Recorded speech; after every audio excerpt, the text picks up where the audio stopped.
if it's the right person telling me not to do something, I go, ooh, I got something here. I think Jay-Z said it best, like, make your first your last. Everything you do, you have to do it like it's the last thing you're ever gonna do. You know, some guys watch stuff and go, I want to do a movie like that. And I watch movies and I go, okay, I don't want to do that because I saw it. I'm just trying to do the best work I can, work that I can be proud of later on. When I see this thing play in front of an audience, people go crazy. At every point in my life, there's no point where I wasn't obsessed with comedy. You can't make a woman happy. It's impossible. I've never met a happy woman in my life. He's an American comedian, actor, and producer. After working as a stand-up comic, he came to wider prominence as a cast member of Saturday Night Live. He was voted as the 5th greatest stand-up comedian of all time in a poll by Comedy Central. He's Chris Rock, and here's my take on his top 10 rules for success. Number 6 is my personal favorite, and make sure to stick around all the way to the end for some special bonuses. Yeah, people try to tell you not to say things all the time, but I practice everything. It's not like I ever get up there and think of something on stage or think of something on TV. I'm pretty much, tried it out. Yeah. And honestly, sometimes if it's the right person telling me not to do something, I go, ooh, I got something here. Yeah. You know what I mean? Like, oh, you don't like it? It must be good. There's a benchmark. You've set a high benchmark. Certainly with a stand-up, because on a high benchmark. How do you keep pushing past that line? I mean, it's almost like I think Jay-Z said it best, like, make your first your last. Everything you do, you have to do it like it's the last thing you're ever gonna do. And, to get maximum effort out of it. But it also goes when you start something, it's almost like it has to be a calling. Again, we're all like preachers. I was called into stand-up. I was called into comedy. And, the next project has to be something that just calls me. You know what I mean? I'm a decent businessman, but I just really have to be emotionally attached to something. Before I leave your early life, I also heard that you went to a school that was out of your initial neighborhood. Yeah, I was bused to school. It was pretty, it's whatever, man. People, were mean and they called you nigger and whatever and spit on you and threw feces and piss and whatever at you and, it is what it is. There's nothing I could do about it. It made me stronger. I'm not here without it. You can't faze me with meanness because of it. So, that was my grade school experience. Grade school, high school, junior high school. And what inspired this story for you? I don't know. I just want to, my interest is always like, what haven't I seen? Some guys watch stuff and go, I want to do a movie like that. And I watch movies and I go, okay, I don't want to do that because I saw it. Now, what can I come up with? And I haven't seen this movie. Yeah. And I really haven't seen this movie with a black person. You know what I mean? So that's me. It's, it gets me into trouble sometimes, but I'm just kind of curious that way. Like, okay, can we see a new movie? How do you personally navigate it? Is it really that easy for you, that simple? You crack a joke and keep moving? I just keep moving. Because here's the thing with me. I don't take the adulation that serious. Because if I put, if the New York Times says, oh, he's a genius, and I just run around going, I'm a genius, the New York Times says I'm a genius, then if they say I'm an idiot, I gotta say that too. That has to be important to me too. So I find that if I don't pay attention to any of it, then I can ignore the bad stuff. Yeah. That's me. A lot of people take, the criticism more to heart. I just worry about my fans. That's it. That's the only people I'm worried about. When you say worry about your fans, you mean by that what? I'm just concerned with what my fans feel, like how they feel about the art, how they feel about the movie, how they feel about just me as a person. The people that are into me, not the people that aren't into me. You know what I mean? Like I don't listen to country music. So I am not qualified to say the Travis Tritt album is not good. So I think only people that are your fans can be your critics. You know what I mean? Right. I could maybe say a Prince album I don't like, which there are none, but you know what I mean? Because I listen to Prince. Right. So, yeah, I'm fine. But you've often said that Top 5 is a kind of make or break movie because you've written it, you've directed it, as well as being in it. I mean, you could have chosen the predictable path, couldn't you? And just have taken your comedy and gotten bigger and bigger and bigger, but you haven't. I mean, I could have done something more contrived. Yes, I could have done something where my partner is killed. I'm a cop and they kill my partner and I have to get revenge on the killers of my partner. I could have done that movie, which everybody does. And it probably would have been bigger than Top 5. Honestly. But it would have been better. Would have been better. So, yeah, I don't know. I'm just trying to do the best work I can. Work that I can be proud of later on. Work that, works on different levels. A good movie or a good stand-up is different every time you watch it. I was wondering, how important was it for you to get this large ensemble of, your friends, these very talented comedians, these new comedians as well? Why was that important for you to do with this? It was just important to get the best people in the parts. That was pretty much it. I mean, and it's hard to make comedy with strangers, so you got to know people. So, I know Cedric, so I know that part of him. I know the gritty part of Cedric the Entertainer that everybody else might not know. You want some of this, sir? No, I'm good. Good, because I'm the man in Houston, man. I'm going to tell you that right now. I'm the man in Houston, man. I know that JB's been married for like 20 years and he's got a couple daughters, and I know he can be like a calming influence, where most of the time you see JB in a movie, he's crazy guy. Ooh, I love me a big girl. You moving with confidence. I ain't got time for your bullshit, so I'm seeing somebody. Ain't no problem. Come on. You don't get the out my face. So, I know this about, it's easier to work with people sometimes. You're happy with it, though? I'm real happy with it, yeah. man. When I see this thing play in front of an audience, people go crazy, man. What's one of those inside the actor studio questions? Right. So what's your process once you do this? You want to watch it with other audiences? You don't want to see it? You study this thing? What's your process once they say cut? That's a wrap? You cut it up. You got to watch it with an audience. It's not drama. Right. Drama is whatever you want it to be. When you make drama, you're like Picasso, and it's like, okay, whatever. When you make comedy, you're not that kind of painter. You're like a painter down at the promenade painting portraits to people. It's like, oh, you want more blue in your eyes? Well, I'm gonna put more blue in your eyes. you want to be taller? Okay, you're taller. I'm one of those guys. Right. So when you make comedy, you make it for the people, and you try to have as many screenings and do as many tests, and you do focus groups, and you read the cards, and you try to get the people what they want in this comedy, man. Yeah.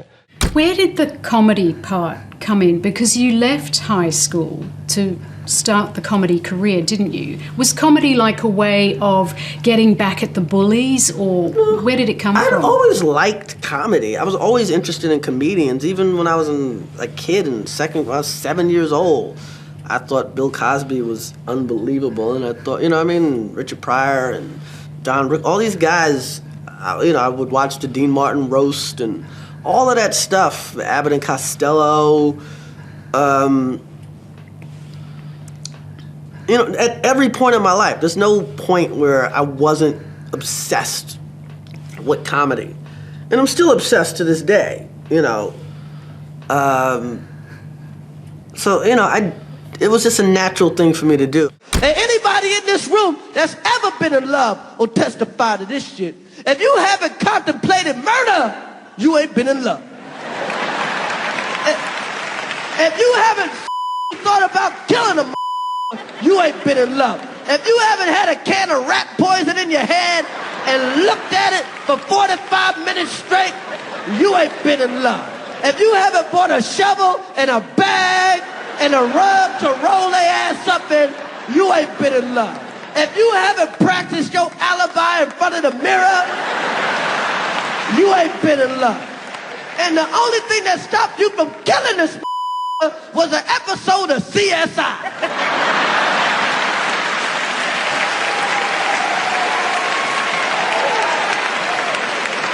Oh man, they thorough. I better make up. They might catch my ass.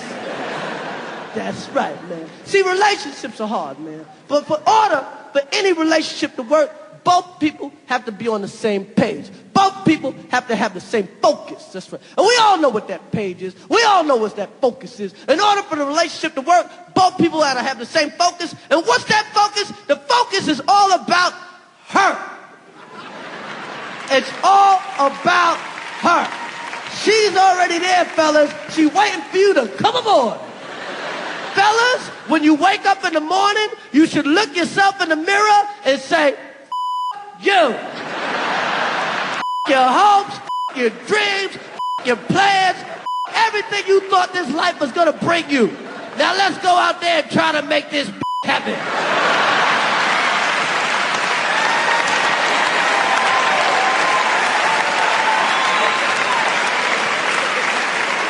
Yes, it's all about her, fellas. Say yes to everything.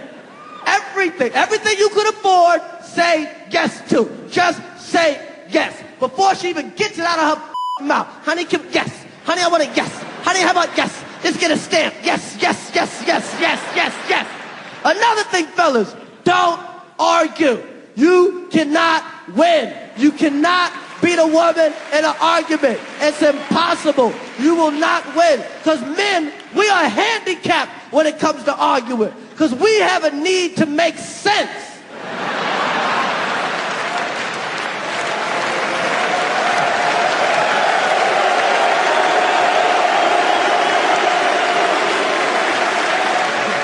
Women ain't gonna let a little thing like sense fuck up their argument.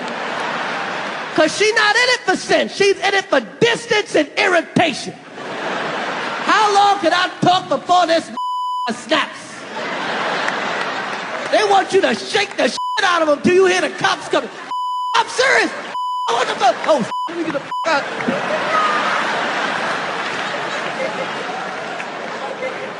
That's right. And like I said, try your best to make her happy. Try your best. But here's one thing nobody tells you. You can't make a woman happy. It's impossible.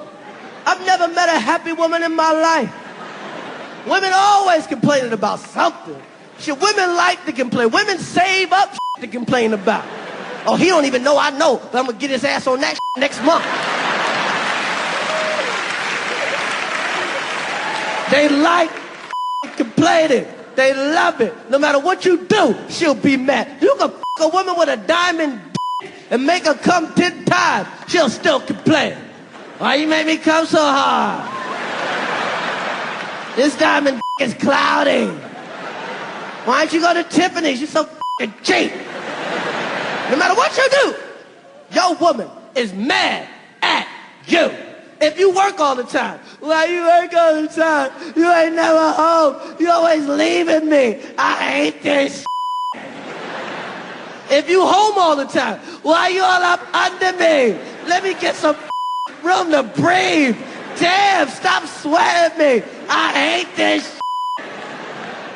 If you make more money than her, well, you. I want to make decisions too. You ain't my daddy. I don't need you to take care of me. I hate this. If she makes more money than you broke. You never have no money. That shit. I don't want to make all these decisions. I need to be taken care of. I hate this. I can't take it. And the number one reason your woman's always mad, fellas, the number one reason your woman is pissed the off, because you ain't her first choice. Fellas, you ever catch your woman just looking at you, but not saying nothing?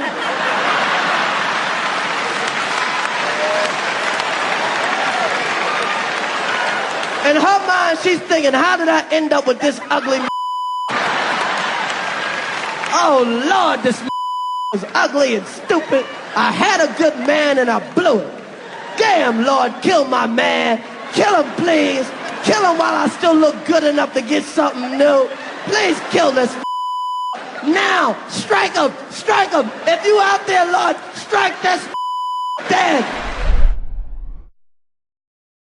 Thank you guys so much for watching. I made this video because Chris Turnier asked me to. So if there's a famous entrepreneur you want me to profile next, leave it in the comments below and I'll see what I can do. I also love to know which of Chris Rock's top 10 rules had the biggest impact on you and why. Which one really made you think and feel is gonna change the way you do something in your business or your life.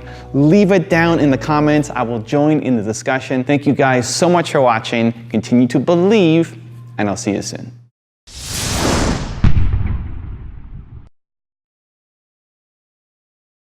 Yeah, my dad's father was a preacher. I used to spend a lot of time with him. I would watch him write his sermons. I pretty much do what he did. He'd write the topics, and then he would riff on the topics, and I kind of do comedy like he preached. Is there also like another relationship? Because when you're delivering a sermon, you are trying to get at a truth. You are trying to get at a truth. I mean, I watch reverends as much as I watch comedians. I watch T.D. Jakes every Sunday. I watch Joel Osteen every Sunday. Now, why? Because they're really good performers, and they're doing exactly the same thing I'm doing. They're just going for a different thing. You said there was a time where you felt like when you were doing stand-up that you felt like you were bad for so long. Like, what do you mean like bad for so long, and how did you move over that? I mean, when you start out, when we do anything, Yeah. I mean, I'm sure like you've been writing for a long time, and if you look at something you wrote 10 years ago, you're like, oh my God, did I think this was decent? So it's not that I was bad, it was just when I look back at it, it's like, wow, I did not even have an inkling of what I was doing till about 8 years in. My father never really saw what I became. He never really saw it. He met Eddie Murphy, actually. That was like kind of cool for him, but my father's like Richard Pryor, man. So that wasn't even, it was like half a big deal. Oh, that's your friend? Yeah, I guess he's funny. It's like, wasn't really a big deal meeting Eddie Murphy. But my father never saw any of this stuff. So he passed away. My dad died in '88 he had an ulcer explode. So if you have an ulcer, get it checked out. And it triggered a bunch of other stuff. He had high blood pressure, he had diabetes, he was just old. He was just poor and working since he was like 12. And and didn't have a good diet, and his body just gave out. Do you regret that he didn't get to see you succeed? Oh, I mean, I think about it probably every day. But also, sometimes tragedy can be the best thing. Would I feel the need to have the drive I do if he was alive? Right. Because, he was my safety blanket. And, without the safety blanket, it's like, okay, a part of me is just constantly trying to create that again, trying to create security. That's like trying to make money and trying to, writing movies all the time. And, I'm like always... You're not resting on your laurels. Yeah, I'm not resting. For a guy that's been doing this a long time, I'm not really resting. And part of that is just trying to recreate the security I had as a child. And that's never going to happen. But I can do it for my kids. I'm never going to be secure again. But my kids can.